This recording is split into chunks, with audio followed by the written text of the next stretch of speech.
Welcome back to Full Circle with Wikali Thursday edition. I hope you're having a great morning. Remember to talk to us, send in your comments, questions, opinions, 111 That is our SMS line. Shilingi moja tu kutuongelesha. Find us on social media, Switch TV Kenya on Instagram, Switch TV Kenya on Facebook. Now I have change makers in the building. This gentlemen, wamekuja wako geared up. Victor and Asher, how are you guys doing? Mko salama? Mko salama kabisa. Mmekuja kabisa full on. Yeah, we've come just ready. beating the traffic. Oh, yeah, that too. They are cyclists, but I'll let you guys introduce yourselves and what it is that you do with the passion that you have. Okay. My name is Asha Lomo, media practitioner. So, okay, fine, continue. And basically, I would say I'm an enthusiast cyclist. I do it for wellness because for most of you who knew me when I was such a big thing. And right you just now, call yourself a big thing, Asha. Kitu kama hiyo. Yeah. Yeah, but currently now we are getting into more of awareness, advocacy, and just turning something that started as a passion now into profit to benefit someone, a child to go to school, a sick person to get whole, and just bringing the culture, commuting to work, getting professionals like you beating traffic and getting to work on time. Great. Yes. You don't break our legs trying to get here. Victor, can you introduce yourself? My name is Victor Gitao. I am an avid cyclist. I recently opened up a shop called Baiskeli Center. Baiskeli Center is Nairobi's first bicycle parking facility. The very first? The very first bicycle parking facility. Actually in Eastern Central Africa. In Eastern Central Africa. Whoa, so we just see these things in movies, but we don't have them here. Yeah. So actually there's a place right here in town where you can come, park your bike, you take a shower, we have hot showers, and you can put your stuff in a locker. All that for only 150 shillings. No way. Yes. Wow, Victor. Yes, you come, park your bike, take a shower. We have hot showers. Yes. We have both ladies and gents changing rooms. Yes. And you also have personal lockers. Question then. I don't know why I assumed. I don't know. Probably I've never thought about it. But before this happened, and you're telling us to go to work, cycling. Yeah, the bike to work. Bike to work. How then would you handle that situation of you even though umevaa uki bike to work, and then what happens next? Where do you shower? Because it's a lot of work. It's not like a motorcycle where you just sit and I just did the sound. Yeah, previously it was a big challenge because getting to work sweaty, and you find that not many offices had like the shower segment. So it was a challenge because you get to work, like Victor used to bike to work, and probably most times he could just stay in a corner so that asinukie. And I think that is what prompted him and got him to think and want to basically do that. And when COVID struck and our minds also struck, he jumped out and did this. Yeah. And how long? So this happened last year? No. Actually, yes. I have been commuting. I used to work in town. I am an architect by profession. That's what I did. The offices I used to work for, I never had really a shower facility, and I used to like commuting with my bike. So this year around March, I decided, why shouldn't I open a place and call it Baiskeli Center, where people who would like to cycle to work would have a place where they can take a shower, and they're rest assured that their bikes can be safe. Because some of these bikes you see people cycling, it's quite an investment, and it's not a bike that you can just leave anywhere anyhow. So I opened up a place. You come, it's pretty simple. You come, park in your bike, take a shower, then you just take a change of clothing and put the clothes you had in the locker. That's how simple it is. And how has the reception been? Well, the main challenge that we're having right now is many people really don't have the confidence of cycling on these roads. Do we have the right spaces to cycle though? Now that's a very, very tough question. Those are the questions now to us. We wrestle with and do these, okay? Yeah. We're going to So sometimes even when I see a cyclist kwa barabara, I'd be like, you know, I'll be more careful because, I mean, really. They are not this. Tuko pamoja Yeah. kwa barabara ikubwa. Yeah. And is there conversations around creating a safe space or roads for that to happen? Yeah, pretty much every ride that we do is an advocacy for a hashtag called Cyclist Lives Matter, and another is My Lane 2. So basically, My Lane 2 is championed by WWF and also a group called Critical Mass. What does the WWF mean? Because I just went to wrestling. It's World Wildlife Federation. Actually, wrestling had to stop using the name to WWE. Oh, yes. Okay, Yeah. cool. Yeah. Cool. I'm an old school. Mbona venye niko huko 1900. Okay. Shawn Michaels. Yes, those Yeah. were the guys back then. Yeah. So this is a conversation that is still ongoing. Yeah. And is it towards the drivers, the riders, or is it for everybody?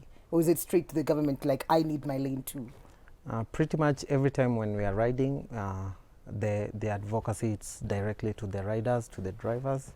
But now for the relevant authorities that deal with these events, mostly they now try to take it to the boardrooms, like Naisula Lesuda Yes.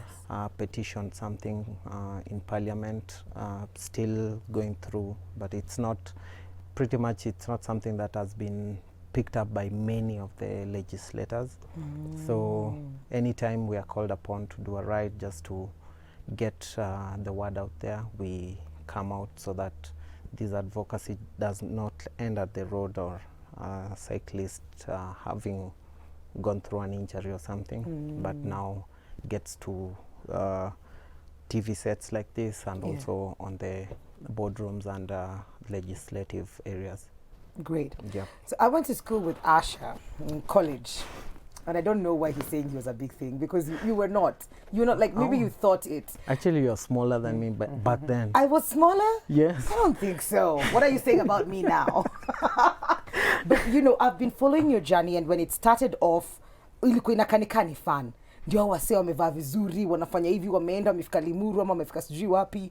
And it sort of like became a movement. Then I started seeing many people doing this thing, and they're cycling, Then wife ya vice president, deputy president, Rachel Ruto, cycling na mama, that also happened. It became a huge thing. But then again, it became much more than that for you, because now you're doing it for a purpose. Yes. Maybe you can tell us about that. Okay, you've given it a good analogy, and actually that has been the story. Basically, I picked it up just to shed off some kilos, because as you say, I'm a cameraman, so we used to go for these long night shows, and as a jib operator, the crane operator, you find that at the end of the show, I don't even have any juice to set down the equipment and all that, so I had to do something. And also as a dad, I didn't feel playing with my kid was interesting when I was big, na hema, so I had to do something about it.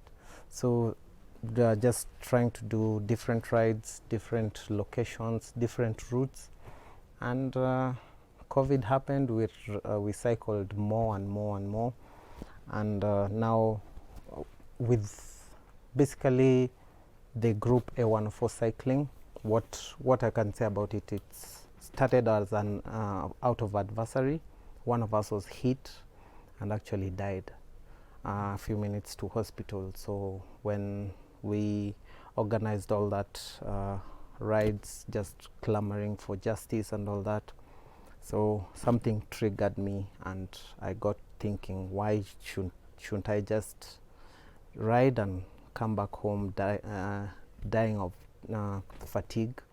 But other than that, let me just put some food on the table for someone out of my riding, because people out there probably would chip in or support an initiative.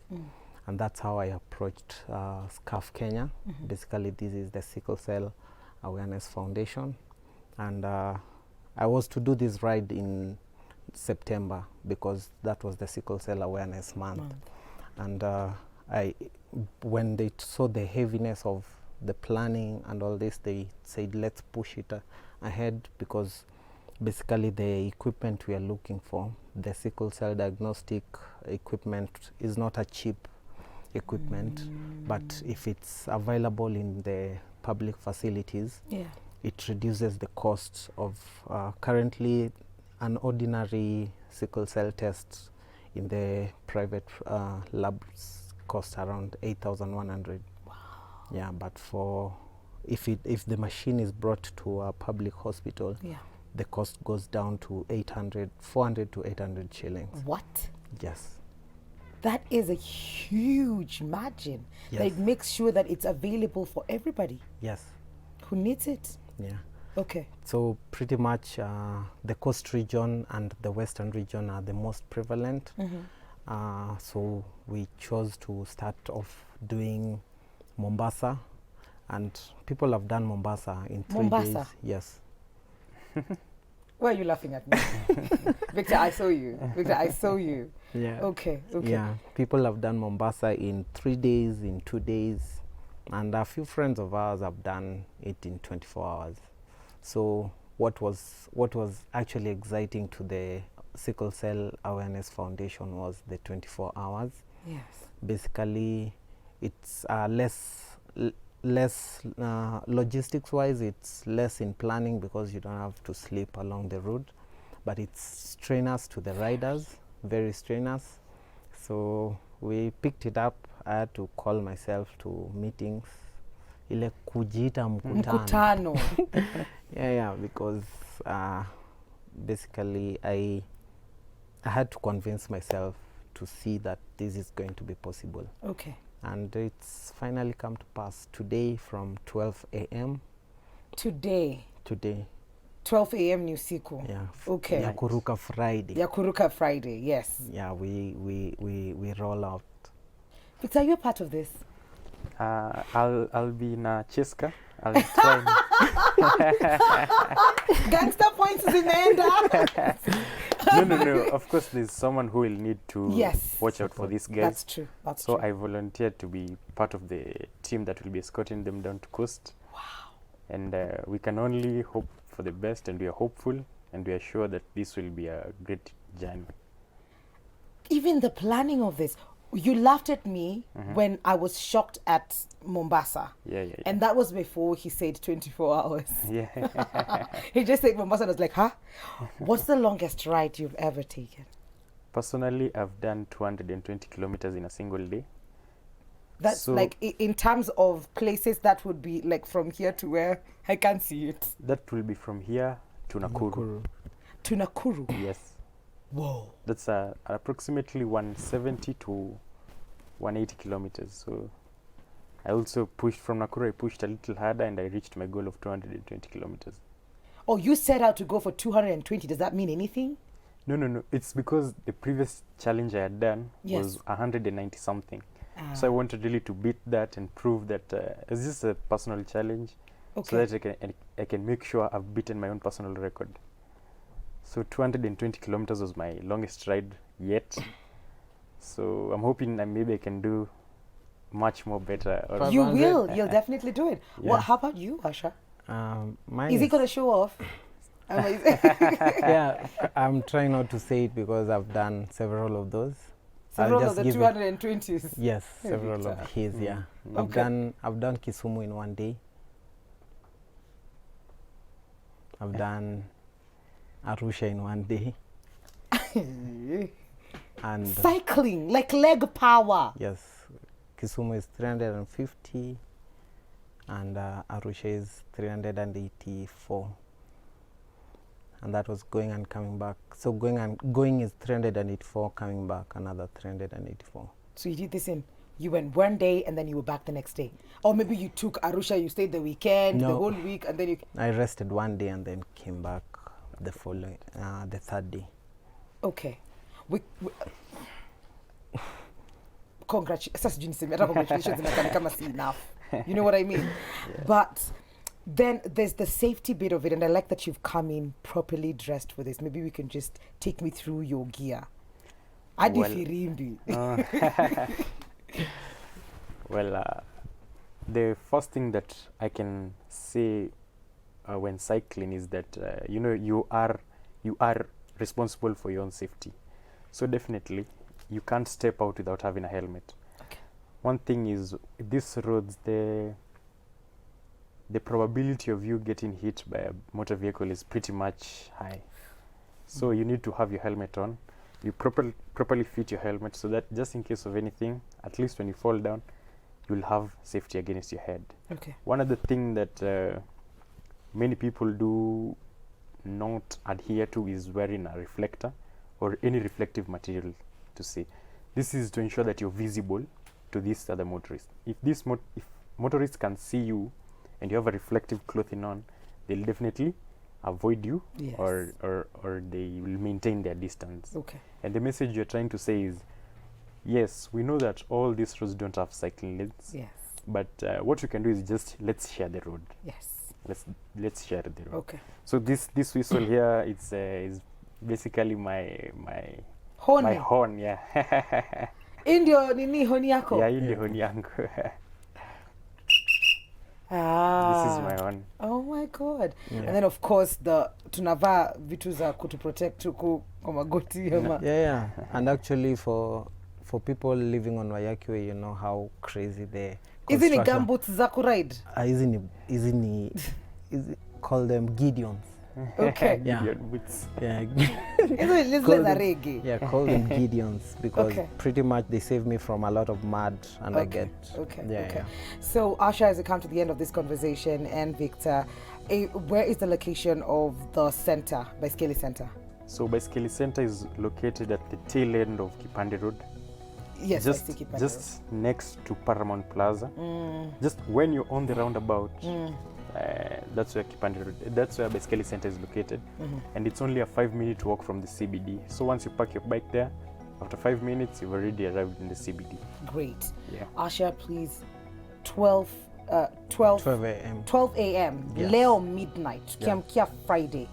Are we going to be seeing this on Facebook, social media? We'll be streaming live. Tunaangalia page gani?